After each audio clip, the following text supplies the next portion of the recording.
that agencies of this federal government do not have the ability to just creatively come up with our own law. We do not have that power on our own to decide as an agency that we are going to combat global climate change because we give ourselves that power. We will follow the law.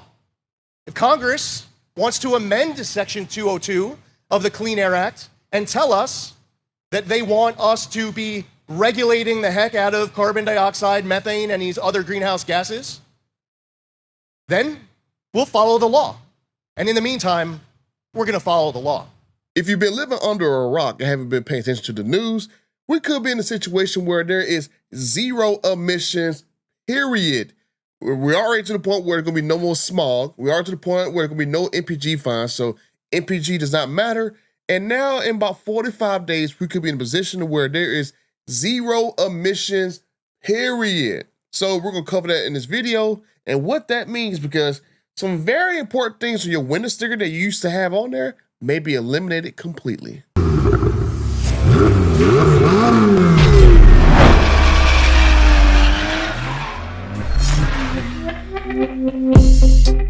Okay, more than 49,000 friends, and the 57% of you guys, I'm down to 57% of you guys who watch these videos over and over again, but don't want to be my friend yet. Please hit the subscribe button and help me get to my first milestone of 50,000 subscribers. So let's get right into this, because in about 45 days, public comments are going to close for this new resolution by the EPA that's going to eliminate altogether all greenhouse gas emissions, whatever, right? And how long will the public comment period last? The public comment period will last for 45 days. The proposed rule is signed today. The process was that it was going through an interagency process. We had sent a proposed rule a few weeks back to the Office of Management and Budget and OIRA. The interagency process was taking place. We're going to go into the public comment period, and it'll be 45 days. The rule will be finalized after the public comment period. And your question also gets to the heart of my last point just before you asked it. EPA, following the practice that they always had and interpreting Section 202 strictly, would have never reached the endangerment finding to then regulate the heck out of greenhouse gas emissions from light, medium, and heavy duty trucks if that's what they were looking at. Even back then, even the Obama EPA in 2009 did not have the science at that moment where they couldn't rely on that for that finding. That's why they had to try this outside the box many mental leaps, including trying to fight global climate change. And the other thing that I'll add too is, while emissions have been down over the course of the last couple decades here in the United States, you have other nations. I heard China was referenced here. There are other nations that continue to increase emissions, and all of us strangulating our own economy, regulating the heck out of American families and American industries, and cutting off sources of baseload power, and finding new ways to put trillions of dollars of new handcuffs around the American family. None of that, zero, does anything, will do anything to combat the reality that emissions keep on going down here in the US, innovation keeps going up, and in China and elsewhere, they continue to pollute even more.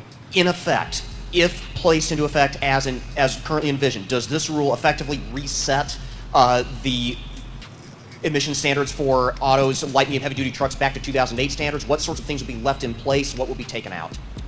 As it relates to greenhouse gas emission standards on light duty, medium duty, and heavy duty, it doesn't reset anything. It eliminates everything.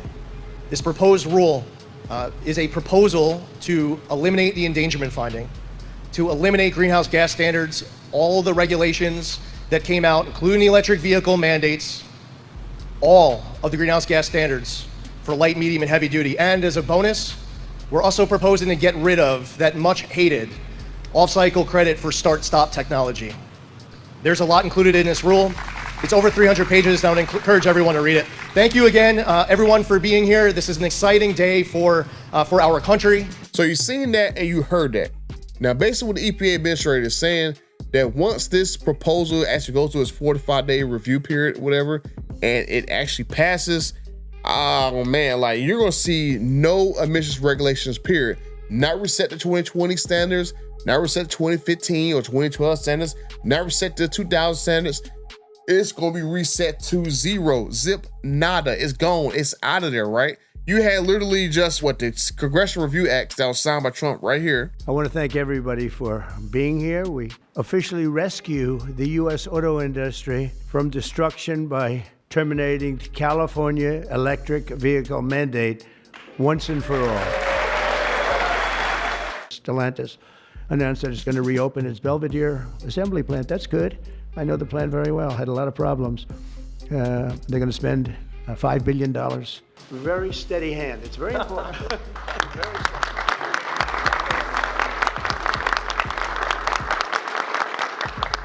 Only a steady hand can sign like that, right? Absolutely. Right? I've been told that, actually. And here's number 3, and it all goes into effect. Everything I said goes into effect. Lower prices, better cars, and choice. sense. You can say choice. We have choice for education, and you have choice for cars now, right? Common sense is right. You're right. Now, those Congressional Review Acts, that removed California's ability to set their own emission standards and stuff, and that basically removed the little EV mandate they were trying to do. So all that stuff that CARB was doing, all those fines CARB was going through, that's gone. So no more fining Stellantis and other companies millions upon millions of dollars and using all that money to fund their crazy little project out there in that state and their own programs. But that got taken care of with Trump signing his whole CRAs. Like I think he signed like 3 of them that get rid of California's nonsense. Then he signed the big beautiful bill, which the beautiful thing about that bill is that got rid of the cafe fines. So no more having to go, oh, you got to meet 40, 45 miles per gallon as a company, or we're going to fine you millions of dollars every single year. So that nonsense is gone with this signing right here. But we made promises, and it's really promises made, promises kept, and we've kept them. This is a triumph of democracy on the birthday of democracy, and I have to say that the people are happy. They're happy.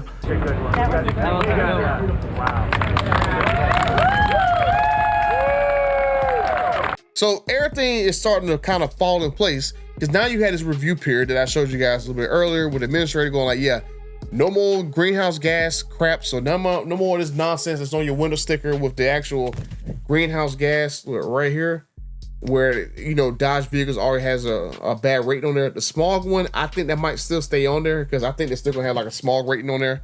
And I guess if, you know, these companies getting to come out of, you know, agreement with the government and stuff to bring the smog rating up, maybe that's something they can work out in the background.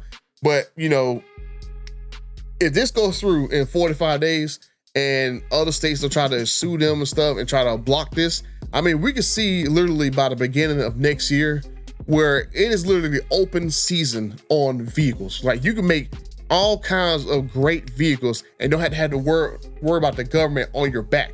I mean, you can have like essentially Dodge is throwing 426 Hellephants in literally every SRT car that they have and don't have to go and charge all this crazy amount of money because they know they're gonna get fined from California, or they know that they're gonna get this greenhouse gas nonsense fines, or they're gonna go and get these cafe fines stuff, right? I mean, we can legit see within 3 to 4 years, because these companies had to go and actually, you know, put these engines in the cars and stuff like that. I mean, we can see a 426 Charger, we can see a 426 TRX, we can see a 426 freaking Grand Wagoneer. I mean, we can see a 426 in a Grand Cherokee.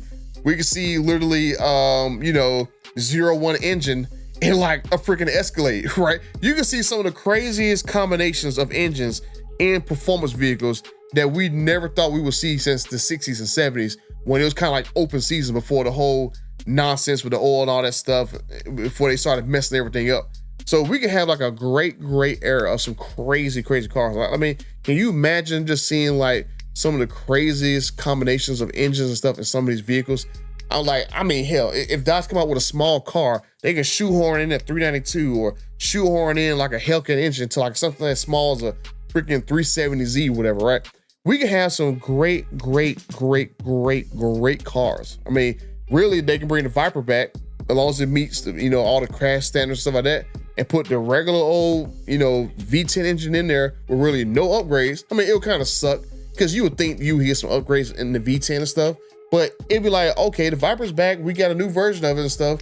At least it passes, you know, all the safety standards, crash safety standards and stuff, right? But this has just got me excited that, you know, within the next 6 months, we can see some crazy fun vehicles, and all this legislation is going to happen. it's just going to be a very great time to be an actual car guy for the next 4 to 5 years. And even if there's a change in administration, well, we already know what's going to happen in 4 more years. There's going to be a change in administration. There's no guarantee that when a new administration comes in, they're going to have enough votes to kind of put all the stuff back. I figure some of the stuff they're going to probably try to put back in place, but there's not going to be enough public support if these manufacturers play their cards right.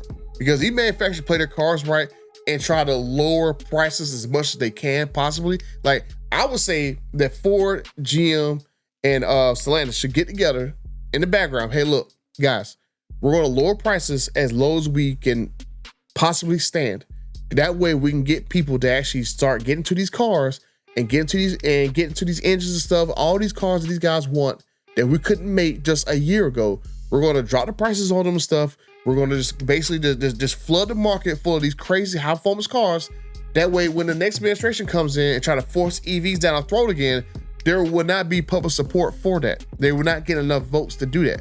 So to me, honestly, these automakers and stuff, hell, not even just the big three. Like, any car company that makes vehicles in America, they should take like a huge pay cut for the next 4 years to shove as many performance cars down our throats, come up with some of the crazy combinations of engines and cars and stuff, and then just keep shoving down our throats for a good 4 or 5 years. And then when it comes up to a vote to change all the stuff back, there won't be support for it. They will literally get voted out and the stuff get changed back and save these automakers billions of dollars every damn year in fines and all this other nonsense. But that's basically one thing that I love about this, and I think we're going to be in a very, very, very good place for the foreseeable future. But let me know what you guys think. Are you guys excited that we could be going down a rabbit hole of no emissions nonsense whatsoever, right? If you want to get rid of all that crap off your freaking diesel engine and stuff, all that, what was it, pig urine or whatever that's in the little death fluid or whatever, all that nonsense get going off your diesel truck.